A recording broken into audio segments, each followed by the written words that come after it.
की वंदनीय माता जी की एक बार गायत्री महामंत्र हमारे साथ साथ कमर सीधी करके बैठेंगे, आंख बंद करें, उगते सूर्य में अपने कुल देवता का ध्यान करें।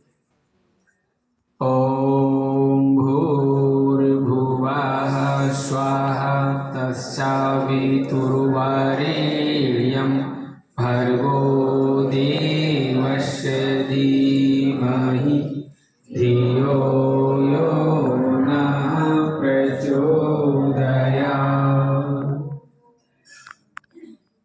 अज्ञानतिमिरान्धस्य ज्ञानाञ्जनशलाकया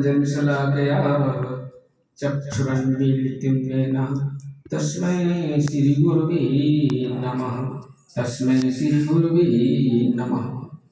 ओम नमोस्तु अनंताय सहस्रमूर्ते सहस्रपादाय शिशिरोर्वहवे सहस्रनाम्ने पुरुषाय शाश्वते सहस्रकोटि युगधारिणे नमः।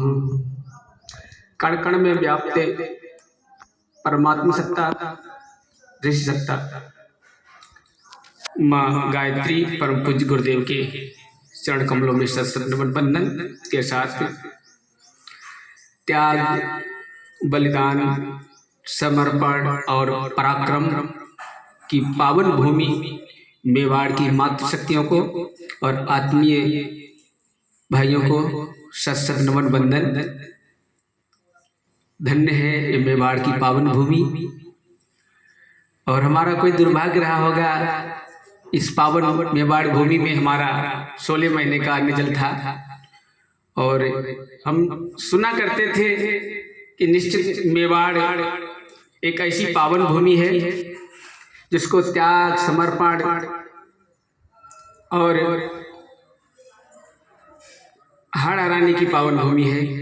तो निश्चित रूप से हमें असीम प्यार मिला है मेवाड़ में। हमारे पास शब्द ही नहीं है, ना जाने ये 16 महीने कहाँ आए, कब गए। तो आइए, जैसे कि भाई साहब ने बताया, कुछ उद्गार व्यक्ति करें। तो उद्गार के पास हमारे पास तो उसी तरह से है जैसे सूर्य को दीपक दिखाएं। इतना उस माँ गायत्री की कृपा से, उसकी प्रेरणा से कुछ भाव ऐसे आ रहे हैं। आप सब जानते हैं हर युग में उस समय की परिस्थितियों के अनुसार परमात्मा शक्ति आती है, भगवान आती है, किसी ना किसी रूप में आते हैं और उस समय की परिस्थितियों का संतुलन बनाने के लिए, चाहे विनोबा हो, चाहे परमहंस हो, चाहे विवेकानंद हो, चाहे टैगोर जी हो, चाहे गांधी हो, चाहे आचार्य श्री परम पूज्य गुरुदेव हो, अनेक महामानवों का अवतरण होता रहा है, होता रहेगा। वो अपने समय में अपना संदेश देते हैं, एक संदेश देते हैं, उनका कार्यकाल हो जाता है तो वो अपना दूसरे लक्ष्य की ओर बढ़ते हैं। तो संक्षिप्त में आपको बताने का प्रयास करेंगे। जब हमारा देश आजाद हो गया, 1947 और 48 की बात है, संविधान भी लागू हो गया और संविधान के अनुसार अपने भारत का नेतृत्व कुशल हाथों में चला गया। और उसी समय एक ऐसा देवदूत का भी अवतरण हुआ, तो उसका नाम भी बता देंगे। संयोगवश वो अल्पकाल में ही उनकी जो धर्म पत्नी थी वो गौलोक स्वर्गलोक सिधार गई।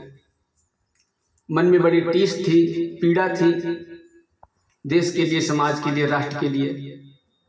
तो उस समय की जो उनके परिवार में जो एक मंत्रणा हुई, अच्छे परिवार से है, संपन्न परिवार से है, ब्राह्मण परिवार से है, क्यों ना दूसरा विवाह संस्कार करा दिया जाए।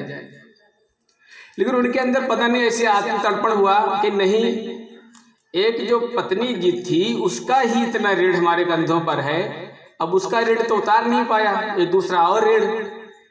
तो वो भरे जवानी में जिस क्षेत्र से उनका विवाह हुआ था उस क्षेत्र को चले जाते हैं, मन में संकल्प लेकर उस क्षेत्र की बहन बेटियों को हम बाल संस्कार शालाओं के माध्यम से, शिक्षा के माध्यम से, भारतीय संस्कृति संस्कारों के माध्यम से उनको हम सुघड़ बनाएंगे। ये उनके अंदर टीस थी, आत्मबल, आत्मविश्वास था, संकल्प था। अब वो उस गांव चले जाते हैं, उस गांव में जाकर पेड़ के नीचे बैठकर जो उनके अंदर ज्ञान की प्रतिभा थी, तो छोटे छोटे बालिकाओं को, केवल बालिकाओं को बाल संस्कार शाला, नारी जागरण, अच्छे अच्छे भारतीय संस्कारों से उनको शिक्षित करना प्रारंभ कर देते हैं। तो उनके गांव के जो कुछ लोग थे, कहते मजाक भी बनाया कि तो ये तो दामाद थे उस गांव के, कुंवर जी थे। तो कुछ लोगों ने मजाक बनाया, कुछ लोगों ने हंसा, कुछ लोगों ने क्या किया कि देखो ये क्या कर रहे हैं, पेड़ के नीचे लोगों को बेवकूफ तो नहीं बना रहे हैं। लेकिन वो संकल्प के धनी थे। जब 1 दिन हुआ, 2 दिन हुआ, 3 दिन हुआ, 4 दिन हुआ, तो लोगों ने कहा भाई ये तो कोई अवतारी पैगंबर लग रहे हैं। चाहे धूप हो, चाहे छाव हो, चाहे बरसात हो, सर्दी हो, चाहे गर्मी हो, उनका वो क्रम चालू। तो कुछ लोगों ने, गांव के लोगों ने कहीं से फूस इकट्ठा किया, कहीं से कुछ इकट्ठा किया, झोपड़ी बना दी, एक छोटा सा झोपड़ी नुमा विद्यालय की तरह। बोले भाई ये तो काम का है, तो भगवान का कोई राजकुमार है, पैगंबर है। तो उन्होंने क्या, उस शिक्षा के उस झोपड़ी के नीचे बैठकर उन बच्चियों को पढ़ाना शुरू कर दिया। लोगों ने कहा भाई इनकी बच्चियां तो जिले में टॉप आती हैं, तहसील स्तर से, राज्य स्तर से निकलती हैं। फिर लोगों ने कहा जरूर इनके संकल्पों को पूरा करने के लिए किसी ने गिट्टी, किसी ने बजरी, किसी ने बालू, किसी ने मोरंग, किसी ने लोहा, किसी ने सीमेंट लाके उस स्थान को, उस झोपड़ी को एक ऐसे गुरुकुल के नाम से बदल दिया। वहां से कहते हैं उन बच्चों का उन्होंने बालिका शिक्षा अभियान को वहां गति दी।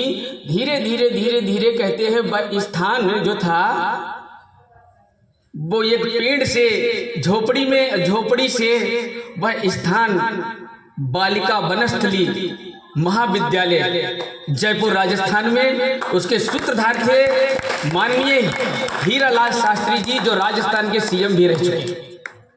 आज उन्हीं के द्वारा आज साइकिल से लेकर एरोप्लेन हमारी बेटियां उड़ाती हैं। ये किसकी देन थी? एक अध्यापक की देन थी।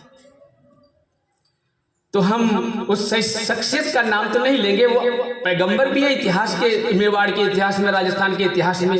कभी जिस तरह से हम हीरालाल शास्त्री जी का नाम स्वर्णिम अक्षरों से लेते हैं, वह पत्नी जो दंपति जिन्होंने बीच में ही सरकारी सेवाओं से भगवान ने उनको लग्जरी सुविधाएं दी थी। कभी जाएंगे पुरोहितों के बारे में, उनका घर है करीब 1 करोड़